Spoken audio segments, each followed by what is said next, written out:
Hola, vamos a hablar de análisis y diseño de muros con software ETAPS. Entonces, para poder nosotros realizar el diseño, primero tenemos que calcular todas las fuerzas debido a todas las combinaciones posibles de acuerdo a las cargas que va a soportar nuestros muros. Tenemos acá todas las combinaciones posibles. Todas estas combinaciones los crea en forma automática el programa ETAPS. Simplemente cuando seleccionamos diseñar de acuerdo a la CI 318 del 19. Entonces ahí tenemos carga muerta, carga viva, carga de techo, carga de nieve, viento y propiamente carga lateral de sismo. Entonces el diseño de muros se hace para cada combinación de carga.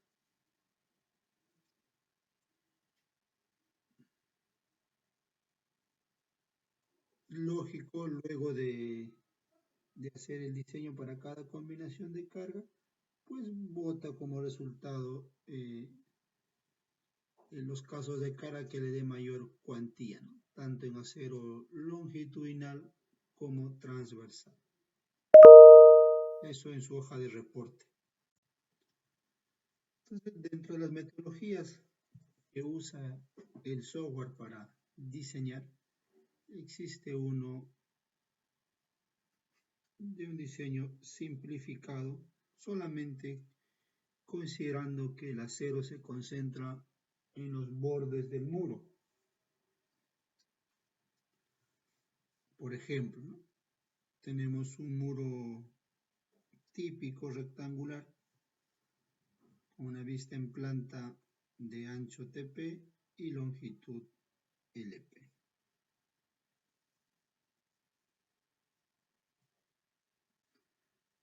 Entonces, con esta metodología, el programa nos va a calcular el acero en este extremo, el acero longitudinal y también en este extremo.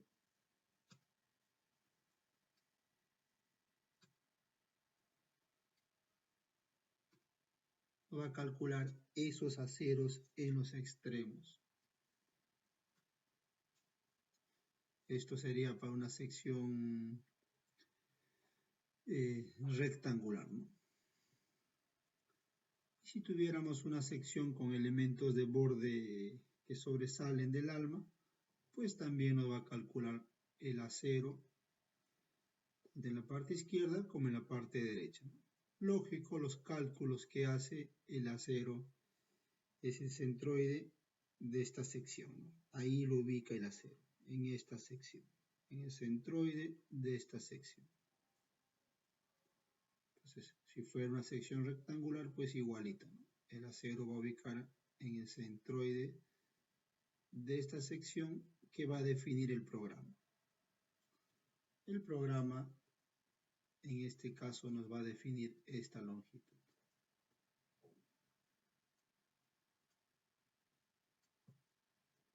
Y el acero que calcula, pues nos va a indicar que está al centroide de esa sección. Entonces, para secciones simplemente rectangulares o con forma simétrica con elementos de borde de diferentes medidas.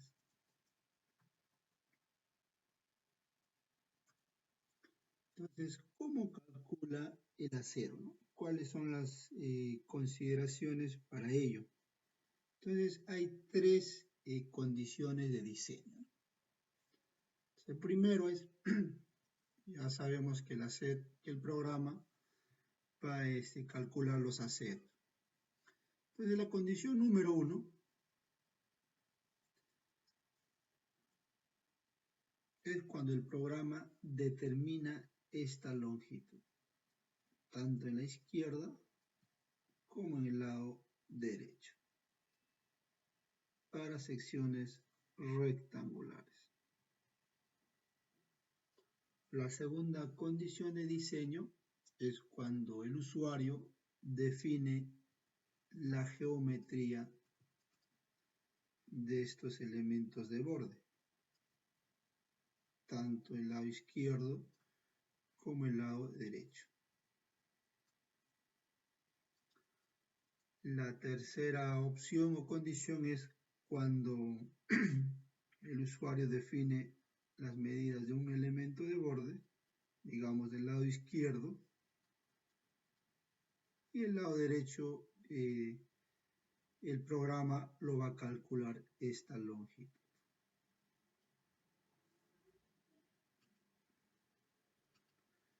Entonces, recapitulando, en la primera condición, el programa va a definir estos elementos de borde, la longitud, y va a calcular los aceros.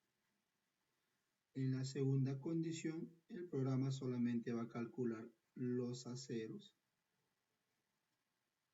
Y en la tercera condición, el programa va a calcular los aceros aquí, izquierdo y derecho, y la longitud necesaria. Son esos tres casos que se presentan. Lógico, el más básico es la condición número 1.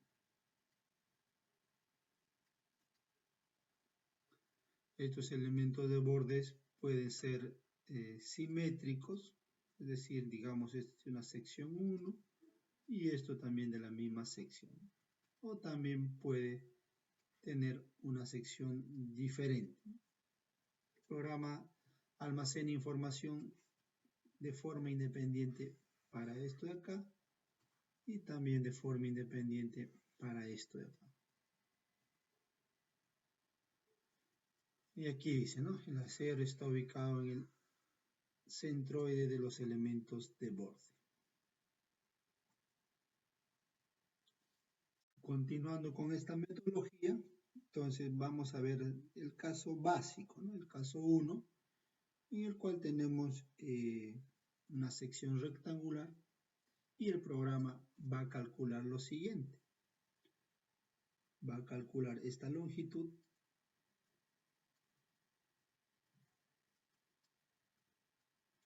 y va a calcular esta cantidad de acero. Digamos, acero a compresión y acero a tensión. Cuando el sismo vaya en este sentido, podemos tener esa configuración, ¿no? Cuando vaya en el otro sentido, pues estos se van a invertir, ¿no?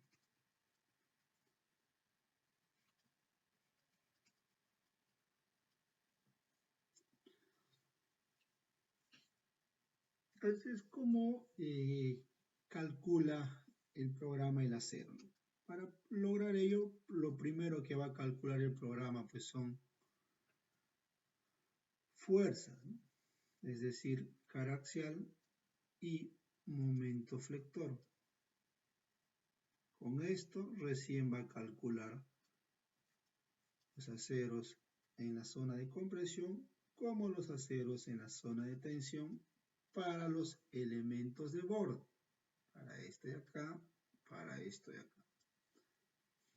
Entonces, la metodología es lo siguiente, ¿no? Primero, la carga axial para una combinación dada, pues se va a distribuir en dos, ¿no? La mitad aquí y la otra mitad en esta zona. El lado izquierdo y el lado derecho. Con eso eliminamos esta carga, ¿no?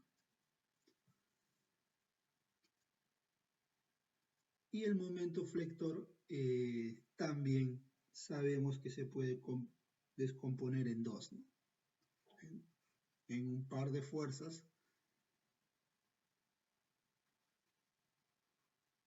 opuestas, ¿no? Uno compresión y el otro tracción. Separados por su brazo de palanca, ¿no? Eso.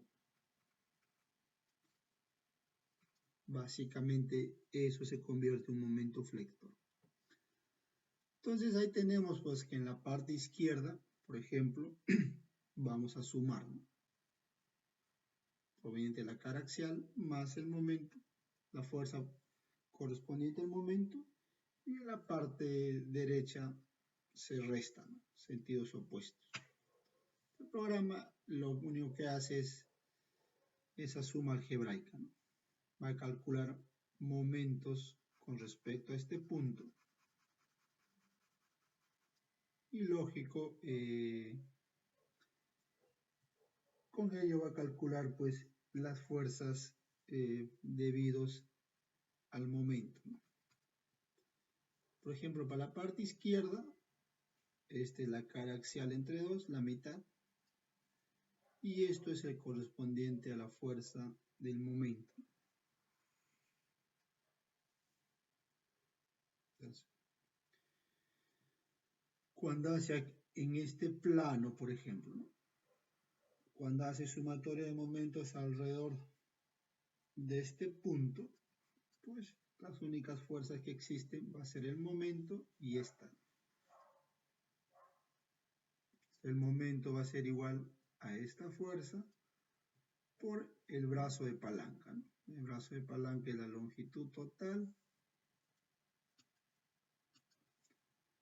menos la mitad aquí, menos la mitad aquí, menos las mitades aquí, ¿no? Aquí y aquí. Básicamente este es el brazo de palanca. Y eso está aquí, en la parte baja. Entonces, lógico, el programa va a tomar como valor de referencia dato de entrada B1. El B1 que va a tomar el programa va a ser, en primer valor, el ancho TP del muro. Con ese valor inicia sus cálculos, ¿no? Es decir, a partir de ese valor va a iterar. Entonces, de esa manera calcula la fuerza en la parte izquierda y de la misma manera va a calcular la fuerza en la parte derecha. Entonces, ¿qué quiere decir eso? Que, por ejemplo, aquí va a haber dos fuerzas, ¿no? Una en la parte izquierda y otra en la parte derecha.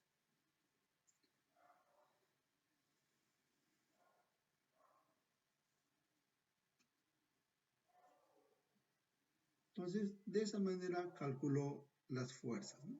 Fuerza 1, fuerza 2. Entonces, cuando se tiene, pues, esa fuerza en uno de ellos es solamente tracción. En este caso, por ejemplo, digamos que es este de acá. Solamente tracción. Entonces, no se considera el aporte del acero, del concreto, quiero decir, y despreciando ese aporte, se calcula la cantidad de acero a tensión, ¿no? Ahí calcula el acero a tensión.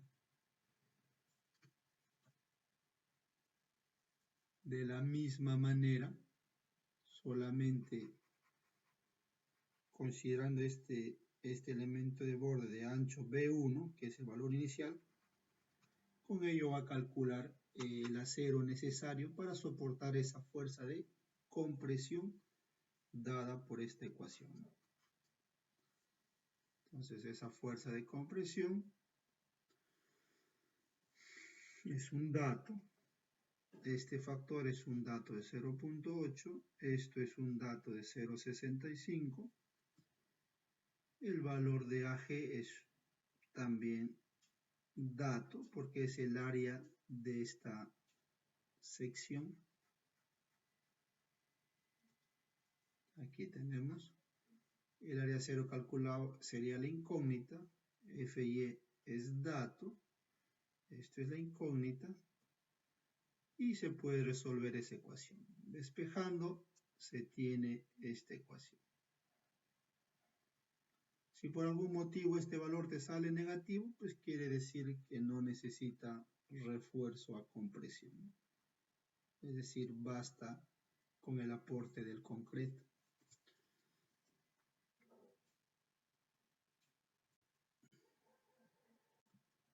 Otra metodología es ya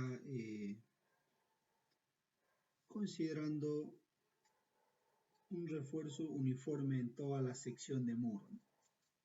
Es decir, esta metodología ya considera, ya no, la primera metodología considera concentrar aceros en este extremo, en este extremo nada más.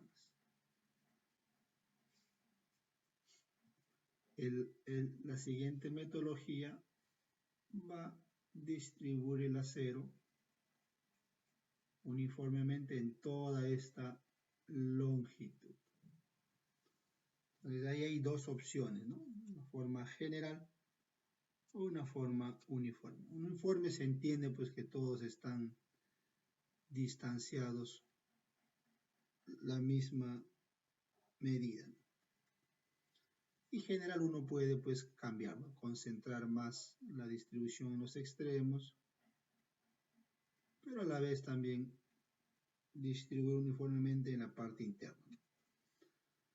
Entonces para ello es importante saber qué zonas están en compresión y qué zonas están en tracción. Entonces para ello tenemos lo siguiente.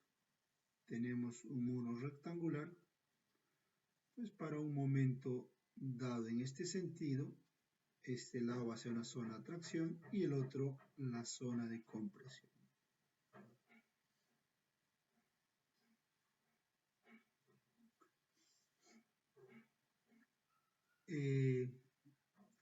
Y esto, por ejemplo, finalmente nos va a generar un diagrama de interacción.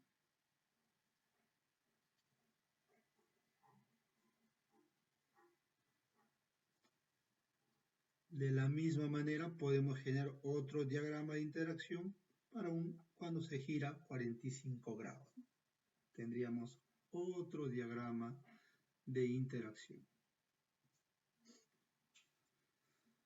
Cuando se gira pues completamente a 45 grados,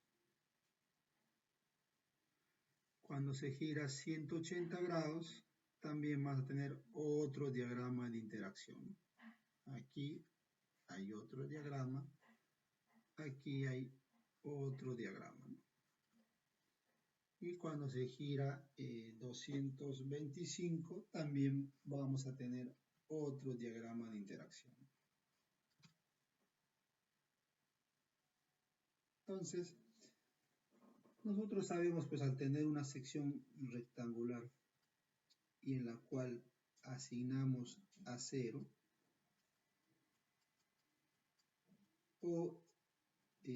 ya podemos tener los diagramas de interacción. Digamos esto que sea ahí, etc. Ya podemos tener diagramas de interacción. El programa de la misma manera, ¿no? Va a asignar similar a columnas. Igualito que columnas nos va a generar diagramas de interacción.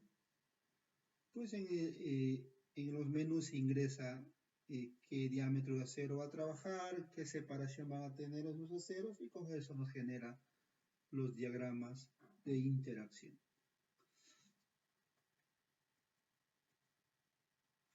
Entonces, cuando trabajamos con diagramas de interacción, pues tenemos dos, ¿no? Digamos lo más básico. Esto lo vamos a ver más adelante también. Este diagrama y el diagrama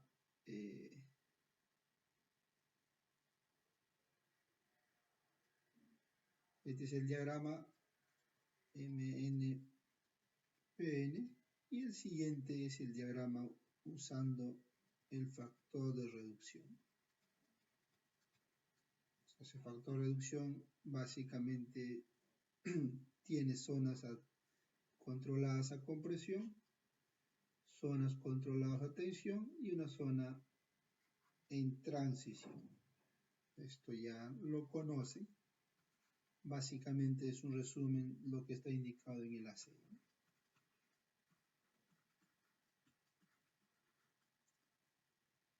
Este valor phi depende pues de la deformación unitaria del layer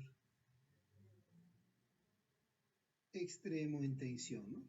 Siempre va a depender de este valor.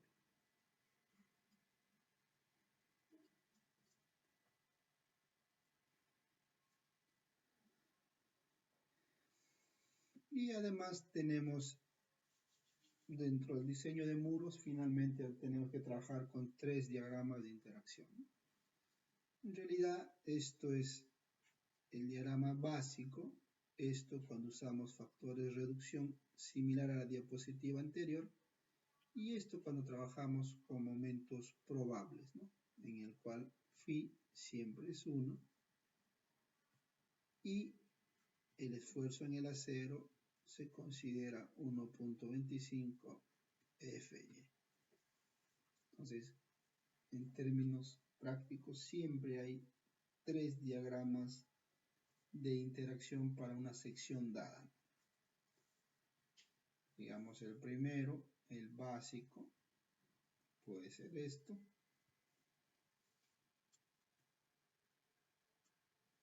El segundo, ya cuando se reduce el factor phi, que puede ser esto. Y el tercero es cuando no hay reducción, ¿no? Ese valor es más alto.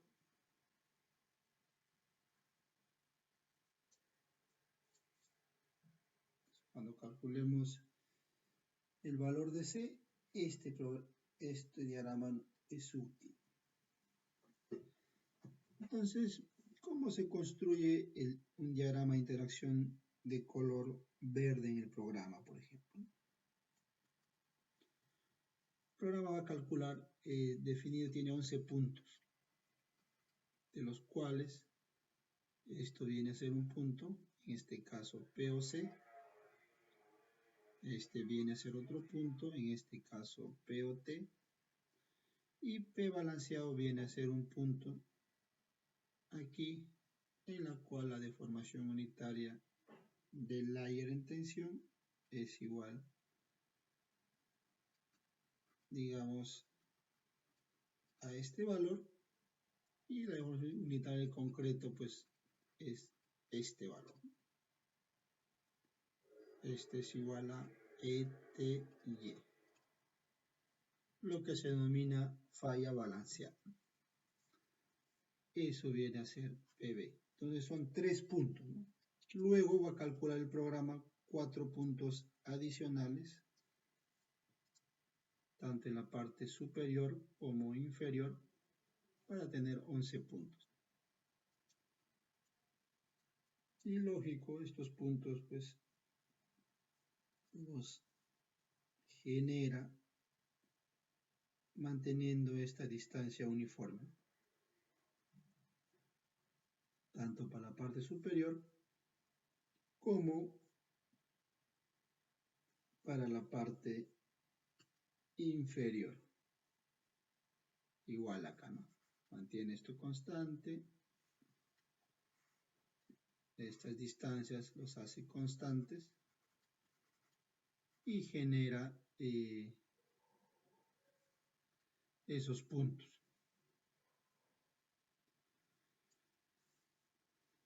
De una forma sencilla calcula el programa. Luego, esto ya sabemos generar por un diagrama de interacción, todo esto.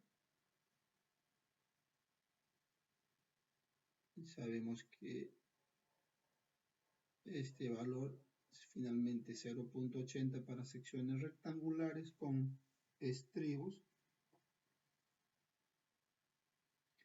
Y lo único que nos dice el ACI, el mismo programa, también es que esto se limita a 100.000 PSI, ¿no?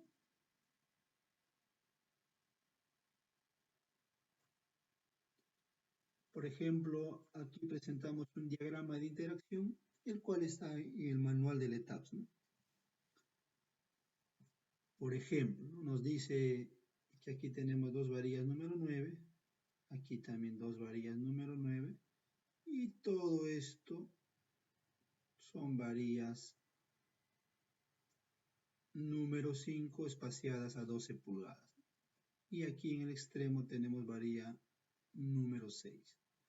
Entonces, si bien la sección de concreto es simétrico, más no la distribución del acero. Y por eso, pues, el diagrama de interacción no va a ser simétrico. Por ejemplo, ¿no? Entonces, para esa sección, aquí está el diagrama de interacción. Entonces, acá tenemos el valor de POC, simplemente está desplazado a la izquierda. Tenemos el valor de POT desplazado a la derecha. Y tenemos el valor de PB, ¿no? El valor de PB ahí. Entonces, en este diagrama de interacción tenemos 3 curvas en sí, ¿no? 3 casos cuando se da lo siguiente, ¿no? El primero es simplemente Mn y Pn, ¿no? Es decir, cuando el factor phi es 1. Ese viene a ser el caso, ¿no? Y el esfuerzo máximo en el acero considerado es Fy. La segunda curva, la curva punteada, se da cuando el factor de phi varía linealmente, desde 0,65 a 9. Eso viene a ser la curva punteada.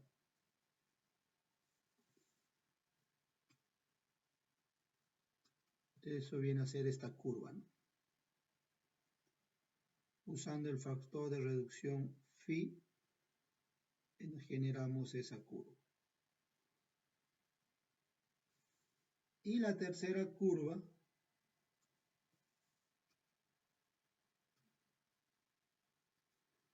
pues básicamente es reduciendo por un factor este valor de acá, ¿no? Se limita, ustedes también lo saben por sus cursos de concreto, ¿no? Se limita la cara axial a un valor tope. Entonces, todo esto es lo que comúnmente se denomina diagrama de interacción de diseño, ¿no? De diseño. De diseño.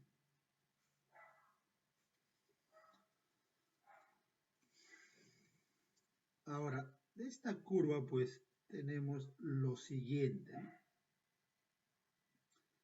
Entonces, esta curva, el lado derecho, es cuando tenemos 0 grados, y el lado izquierdo es 180 grados, ¿no?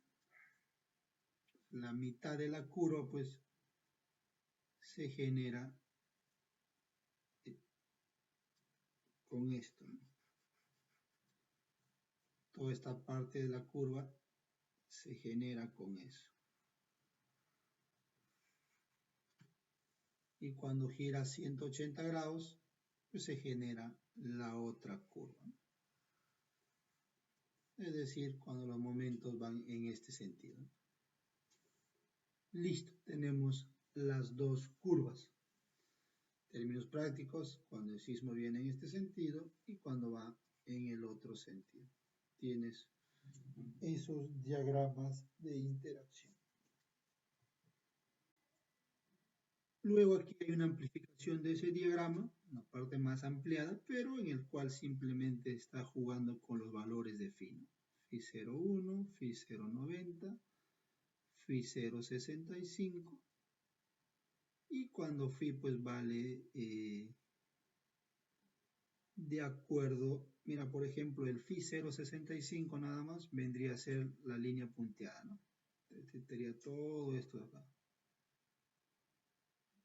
El programa nos muestra la variación, ¿no? Sigue todo esto y acá está el desfase, ¿no? Entonces es un phi de 0,65.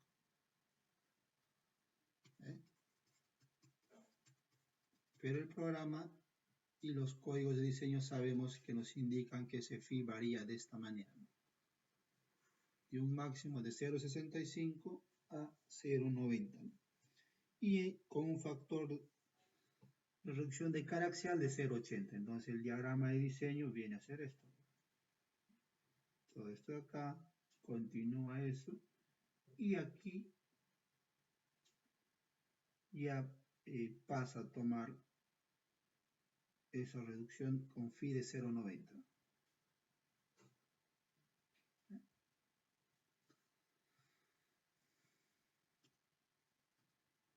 Esa es la única diferencia, ¿no? Y eso pues representa la zona de transición, ¿no? Vendría a ser aproximadamente esta zona.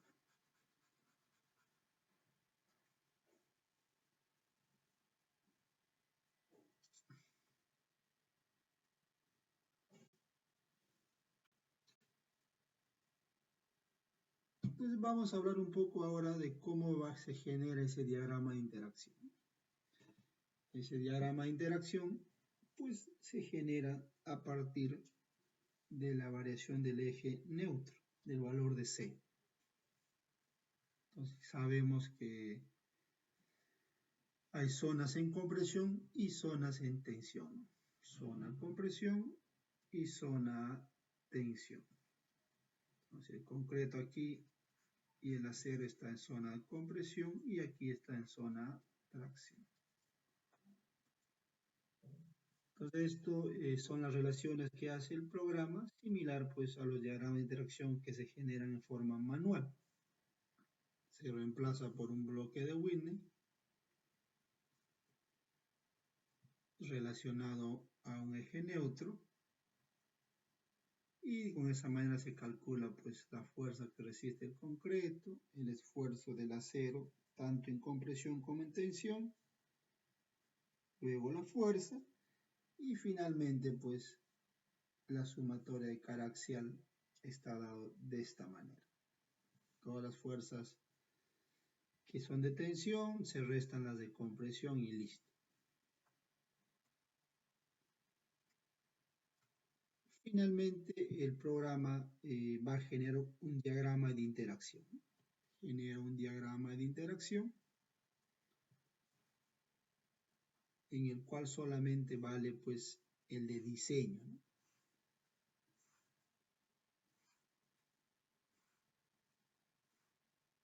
Solamente vale el de diseño, ¿no? Es decir, con factores phi que van de 0,65 a 0,90 y se usó un factor de reducción de 0,80 para la cara axial, ¿no? Entonces hay una forma de verificar si tu diseño es óptimo y soporta la combinación de carga, ¿no? Es cuando hace una relación de estas magnitudes, ¿no? OL entre OC. OL representa demanda y OC capacidad, ¿no? Demanda entre capacidad y lo que se busca es pues, que eso sea menor o igual a 1. Entonces ahí tu sección propuesta con el programa cumple con ese requisito. Entonces el programa va a tratar de conseguir eso, ¿no? Que se cumpla ello. Lógico, esto va a ser para cada dirección de sismo, ¿no? Diseñamos la placa en este sentido, pues trabajamos con el diagrama PU-M3, ¿no?